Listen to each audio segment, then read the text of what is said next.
أعوذ بالله من الشيطان الرجيم. بسم الله الرحمن الرحيم. اللهم صل على محمد وعلى آل محمد كما صليت على إبراهيم وعلى آل إبراهيم إنك حميد مجيد.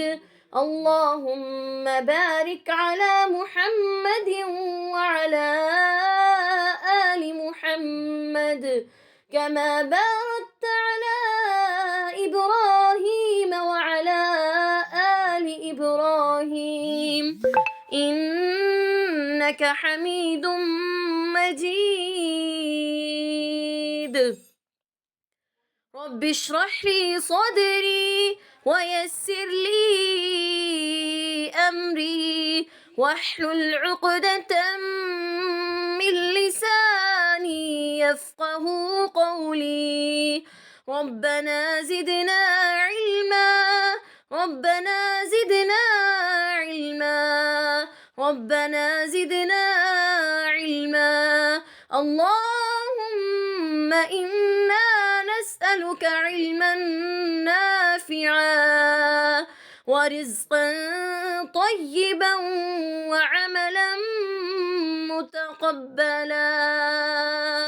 اللهم فقهنا في الدين اللهم فقهنا في القرآن. اللهم ارحم معلمتنا وإيانا ووالدينا والناس أجمعين برحمتك يا أرحم الراحمين.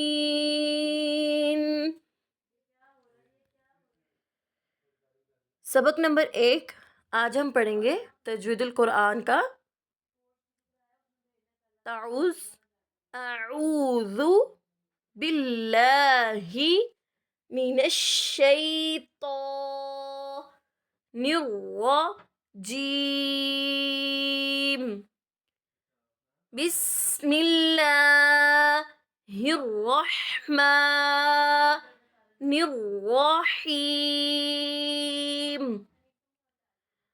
تختی نمبر 1 ہے مفردات.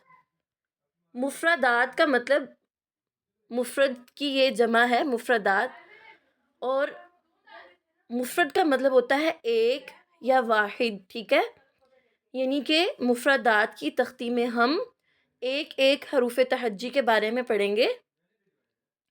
تو حروف تہجی کی ادائیگی کچھ اس طرح سے ہے کہ کچھ الفاظ اس میں ایسے ہیں جن کو ہمیں تھوڑا زیادہ لمبا کر کے پڑھنا ہوتا ہے، اور کچھ الفاظ ایسے ہیں جن کو لمبا نہیں کرنا ہوتا.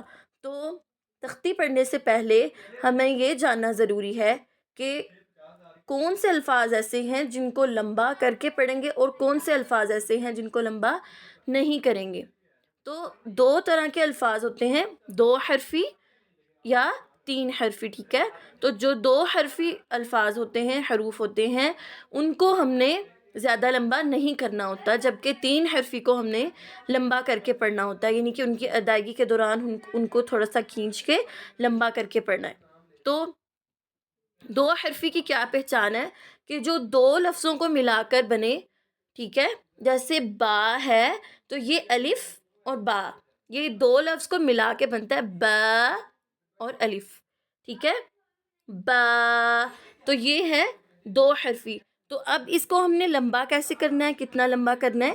2 حرفی جتنے بھی الفاظ ہوں گے، جیسے با، تا، خو، حا، ان کو ہم نے 1 الف کے برابر لمبا کر کے پڑھنا ہے. 1 الف کے برابر لمبا اس طرح سے ہوگا، آپ نے اس طرح سے اس کی پہچان رکھنی ہے کہ اگر آپ اپنا ہاتھ بند کرتے ہیں اپنی مٹھی، تو اس کے بعد اپنی 1 انگلی کو آپ کھولیں، تو اس 1 انگلی کو کھولنے میں جتنا وقت درکار ہوگا اتنا ہم 1 لفظ کو لمبا کریں تو 1 الف کے برابر وہ لمبا ہوگا. اگر ہم 2 انگلیاں کھولتے ہیں تو ان پہ جتنا وقت لگے وہ 2 الف کے برابر ہوگا. इसी तरह से अगर हम 3 उँगलियाँ खोलें तो 3 उँगलियाँ खोलने में जितना वक़्त लगता है वो 3 अलिफ़ के बराबर होगा। अब 2 हरफ़ी का मैंने आपको बता दिया कि उनको हमने 1 अलिफ़ के बराबर पढ़ना है, जैसे बा। इसी तरह से 3 हरफ़ी की पहचान ये है कि ये 3 लफ्ज़ों को मिलाकर बनते हैं, ठीक है? तो आपने 3 हरफ़ी वाले जो अल्फ़ाज़ हैं उनको हमने 5 अलिफ़ के बराबर लंबा करके पढ़ना है, यानी हम अपनी मुट्ठी बंद करें, उसके बाद बारी बारी हम अपनी पाँचों उंगलियों को खोलें, तो उसमें जितना वक्त लगेगा हमने 3 हरफ़े वाले अल्फाजों को उतना लंबा करना होगा। जैसे जीम है, ये 3 लफ्ज़ों को मिलाकर बना है, जीम, या और मीम, ठीक है? जीम। तो इसको हम इस तरह से पढ़ेंगे, जीम। तो इस उसूल को ज़हन में रखते हुए हमने मुफ़रदात की तख्ती यानी हरूफ़ तहज्जी वाली तख्ती को पढ़ना है, ठीक है? तो अब हम स्टार्ट करते हैं। बिस्मिल्लाहिर्रहमानिर्रहीम। अलिफ, इसको लंबा भी नहीं करना। कई जो है पढ़ने में कुछ ऐसे गलती करते हैं कि इसको कहते हैं अलिफ, ऐसे नहीं कहना, ठीक है? अलिफ, बा, इसको हमने 1 अलिफ के बराबर लंबा करना है और इसकी अदायगी ऐसी होगी कि हम अपने ऊपर वाले और नीचे वाले दोनों होंठों को आपस में मिलाएं, लेकिन होंठों को हमने गोल नहीं करना, मिला के बस पढ़ना है। बा, ता, ता की अदायगी हमारे जो सामने वाले 2 दांत हैं इनको हम कहते हैं सनाया उलिया। हम अपनी ज़बान को सनाया उलिया के पीछे लगाकर थोड़ा सख्ती के साथ जब अदा करें तब ये लफ्ज़ अदा होता है, और ये भी 1 अलिफ के बराबर लंबा करके पढ़ा जाएगा। ता, सा, सा को हम इस तरह से पढ़ेंगे कि हमारे जो सनाया उलिया सामने वाले 2 दांत हैं, हम अपनी ज़बान को जब बाहर निकालें तो ज़ुबान की नोक बन जाती है, तो ज़ुबान की नोक हमने सनाया उलिया के दरमियान यानी सामने वाले 2 दांतों के दरमियान लगानी है, तब ये लफ्ज़ अदा होगा और ये भी 1 अलिफ के बराबर लंबा करके पढ़ा जाएगा। स, स, जीम। जीम को हम 5 अलिफ के बराबर लंबा करके पढ़ेंगे क्योंकि ये 3 हरफी है। जीम।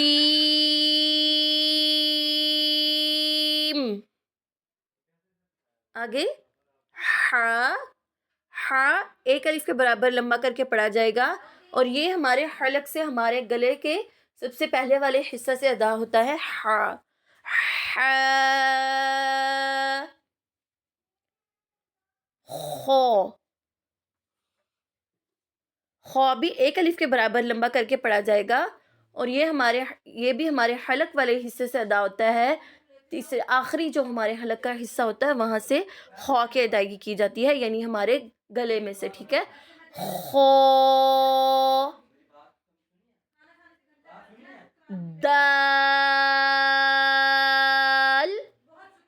दाल की अदायगी भी जहाँ से हमने ता की अदायगी की थी, यानी सनाया उलिया के पीछे ज़बान लगाकर सख्ती के साथ दाल की अदायगी होगी और दाल को हम 5 अलिफ के बराबर लंबा करके पढ़ेंगे क्योंकि दाल 3 हरफी है, इस वजह से, ठीक है?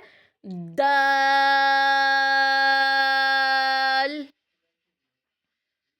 ज़ाल, ज़ाल को भी हम 5 अलिफ के बराबर लंबा करके पढ़ेंगे और ज़ाल की अदायगी वहाँ से की जाएगी जहाँ से हमने सा की अदायगी की थी, यानी ज़बान की नोक को सनाया उलिया के दरमियान लगाकर ज़ाल की अदायगी की जाएगी, इस तरह से ज़ाल,